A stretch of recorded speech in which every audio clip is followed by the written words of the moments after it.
اسلام امن اور سلامتی کی علامت۔ حضرت ہود علیہ السلام نے ان کی باتوں کو نہایت صبر و استقلال سے سنا اور پھر انہوں نے خطاب فرمایا، اے لوگو، میں خدا کو اور تم کو گواہ بنا کر سب سے پہلے اعلان کرتا ہوں کہ میں تمہارے عقائد سے بری الذمہ ہوں۔ میرا تمہارے مسلک اور تمہارے اعتقاد سے کوئی تعلق نہیں۔ کیا ان بتوں میں یہ قدرت ہے کہ مجھ کو یا کسی کو بھی کوئی برائی پہنچا سکیں؟ اس کے بعد تم کو اور تمہارے جھوٹے معبودوں کو چیلنج کرتا ہوں کہ اگر ان میں قدرت ہے تو وہ مجھ کو نقصان پہنچائیں، اور میں اپنے خدا کے فضل و کرم سے صاحب عقل و دانش ہوں۔ اللہ نے مجھے حکمت اور دانائی عطا فرمائی ہے، میں تو صرف اپنے اللہ واحد و شاہد پر بھروسہ رکھتا ہوں اور اسی پر تقوی رکھتا ہوں جس کے قبضے میں میری جان ہے اور کائنات کے تمام جانداروں کی جان ہے۔ وہ ضرور میری مدد فرمائے گا، مجھے ہر نقصان اور نقصان پہنچانے والوں سے بچائے گا۔ آخر حضرت ہود علیہ السلام نے ان کی مسلسل بغاوت و سرکشی کے خلاف یہ اعلان کیا کہ اگر تمہارا رویہ یہی رہا اور تم نے اللہ کی اور میری تبلیغ و ہدایت کی باتوں پر غور نہ کیا اور انہیں تسلیم نہ کیا تو تمہارے لیے دردناک ہلاکت یقینی ہے۔ اپنے رب کی طرف سے جو فرض مجھے سونپا گیا ہے، میں خطا المقدور اپنے اس فرض کو پورا کر رہا ہوں، لیکن اللہ جل شانہ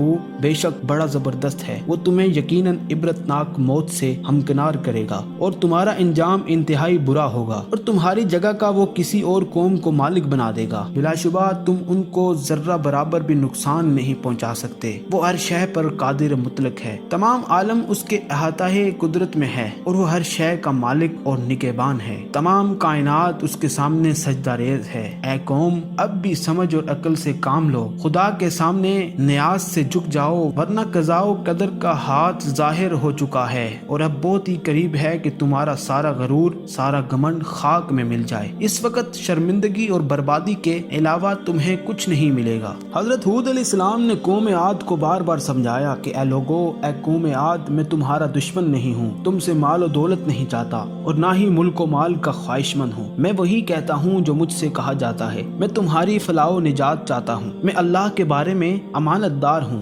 خائن نہیں ہوں، میں تم کو اللہ کا پیغام سناتا ہوں تاکہ تم ابدی زندگی میں سرخرو ہو جاؤ۔ قوم عاد نے جب یہ سنا تو سخت غم و غصے میں آ گئے اور بولے، اے ہود، تو کیا کہتا ہے؟ ہم اپنے باپ دادا کے دین اور اپنے دیوی دیوتاؤں کو جن کی ہم پرستش کرتے ہیں اور ہمارے آباء و اجداد بھی ان کی پوجا کرتے آئے ہیں چھوڑ دیں؟ تو ہمارے آباء و اجداد کو مشرک اور بے دین ثابت کرتا ہے۔ وہ سمجھ رہے تھے کہ حضرت ہود علیہ السلام ان کے خداؤں کو برا کہتے ہیں، حالانکہ ایسی بات نہیں تھی۔ وہ انہیں سمجھاتے کہ یہ بت تمہیں کوئی نفع نقصان نہیں پہنچا سکتے، لیکن وہ ان بتوں کو خدائے اکبر کی بارگاہ میں اپنا وسیلہ نجات سمجھتے تھے اور سمجھتے تھے یہ دیوی دیوتا ہماری حمایت اور سفارش کریں گے، اس لیے وہ ان دیوی دیوتاؤں کی تصویروں اور بتوں کو پوجتے تھے، انہیں نجات کا سبب سمجھتے تھے۔ قوم عاد غصے میں آگ بگولا ہو گئے اور حضرت ہود علیہ السلام سے کہنے لگے کہ تو ہمیں اپنے خدا کے عذاب کی دھمکی دیتا ہے اور ہمیں ڈراتا ہے۔ اللہ تعالیٰ نے اس بارے میں قرآن پاک میں ارشاد فرمایا،